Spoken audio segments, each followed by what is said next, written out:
आज कोई सज्जन एक हमारे हमसे मिलने आए थे अभी मंच पर, जब शंकराचार्य भगवान आए तो बोले महाराज हम पूरे गांव में जाकर मानस जी का पाठ सुना रहे हैं और 50-51 पाठ हो भी गए निःशुल्क। हमने कहा बहुत बढ़िया, क्योंकि जब व्यक्ति धन का दुरुपयोग करता है तब ठाकुर जी कहते हैं बताओ, हमने अपनी लक्ष्मी रूपी पत्नी को भेजा था कि ये 2 वक्त की रोटी खाएगा और ये उस धन से दुनिया भर के बुरे काम कर रहा है। तो जैसे भगवान रुक्मणी जी का हरण करके ले गए, कथा कह रही वैसे ही धीरे धीरे हमारे घर से भी धन का हरण होने लगता। इसी कारण धन को यदि बढ़ाना चाहते हो तो भैया अच्छे कामों में लगाओ। आज भगवान का पहला विवाह रुक्मणी मैया के साथ हुआ।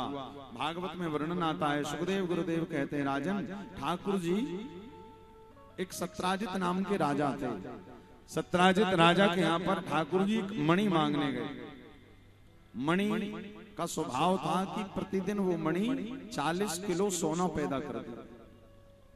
तो लिखा है कि सत्राजित का घर भर गया, अलमारी भर गई, किंतु मन नहीं भरा। सत्राजित कहता और मिल जाए और मिल जाए। एक दिन भगवान द्वारिकाधीश सत्राजित से वो मणि मांगने गए। कहने लगे राजन ये मणि आप राजकोष में जमा करा दीजिए। सत्राजित ने मना कर दिया। मना किया तो भगवान वापस आ गए। यहां पर एक सूत्र याद रखिएगा सब लोग, यदि आपका थोड़ा सा भी टाइम, थोड़ा सा भी तन, थोड़ा सा भी मन, थोड़ा सा भी धन यदि भगवान की कथा में लग रहा है तो समझ जाइए कि भविष्य में आपको कुछ अच्छा मिलने वाला पक्का है। यहाँ पर जितने लोग भी कथा सुन रहे हैं यहां से लेकर पीछे तक और यहां तक, आपको तो केवल आज का पता है कि हम आज कथा सुनने आए हैं, किंतु जितने लोग भी कथा सुनने के लिए आए ना, ठाकुर जी सबको देख रहे हैं और सबको कुछ ना कुछ गिफ्ट पक्का मिलने वाला है। इसी कारण आप आज कथा में आए हो, क्योंकि व्यक्ति भगवान की मर्जी के बिना अच्छे काम भी नहीं कर पाता। तो ये पक्का मानिए वो गिफ्ट जब मिल जाए, टाइम लग सकता है किंतु मिलेगा जरूर। क्योंकि व्यक्ति जब जब अच्छा काम करता है ना, मतलब भगवान उसको कुछ देना चाहते हैं तो पहले उससे अच्छा काम करवा लेते हैं। जैसे हमारे नागेश जी को बहुत बड़ा गिफ्ट मिलने वाला है, उनके छोटे वाले भैया को सोनू जी को बहुत बड़ा मिलने वाला है, तो इनके मन में संकल्प ही आ गया कि हमें 7 दिन आयोजन कराना। मन में आ गया, इन्होंने लगा दिया। अब लगा दिया, क्यों लगा दिया? अब इनकी मस्ती थी। अब इनको थोड़ी पता कि ठाकुर जी भविष्य में क्या दे देंगे, क्या गिफ्ट मिल जाएगा। तो केवल यजमान को नहीं मिलेगा, अपितु जो जो कथा सुनने के लिए आए सबको मिलेगा। और क्या मिलेगा महाराज वो हम भी नहीं बता सकते। जो आप चाहोगे और जो आपके हित में होगा, क्या जो आपके हित में होगा, जो आपकी मर्जी से नहीं मिलेगा, जो उनकी मर्जी से मिलेगा वो बहुत बढ़िया मिलेगा, किंतु मिलेगा जरूर। यहाँ पर राजा सत्राजित से भगवान मणि मांगने गए, किंतु राजा सत्राजित ने मना कर। ठाकुर जी इसी कारण मांगने गए थे क्योंकि भगवान को पता था यदि सत्राजित की मणि मैं मांग कर नहीं लाऊंगा तो सत्राजित का भाई प्रसेन उसको गले में पहनकर जंगल जाएगा, शिकार करेगा, वो मर जाएगा। ठाकुर जी कहे सत्राजित का भाई ना मरे, इसी कारण भगवान का मणि मांग कर हम ही ले आते, किंतु सत्राजित ने मना कर दिया। और फिर वही हुआ, सत्राजित का भाई प्रसेन उस मणि को गले में पहनकर जंगल गया, शेर के साथ युद्ध हुआ, शेर ने सत्राजित के भाई प्रसेन को मारा, मणि शेर लेकर चला गया। शेर और जामवंत नाम के भालू का युद्ध हुआ तो मणि जामवंत नाम के भालू अपनी कुटिया में ले जाकर रख लिया और अपनी बेटी जामवती को दे दी। यहाँ पर पूरा क्रम हुआ, लोगों ने भगवान को भला बुरा कहना शुरू कर दिया। लोग कहने लगे बताओ, देखिएगा दुनिया का स्वभाव, क्या कह रहे लोग, बताओ।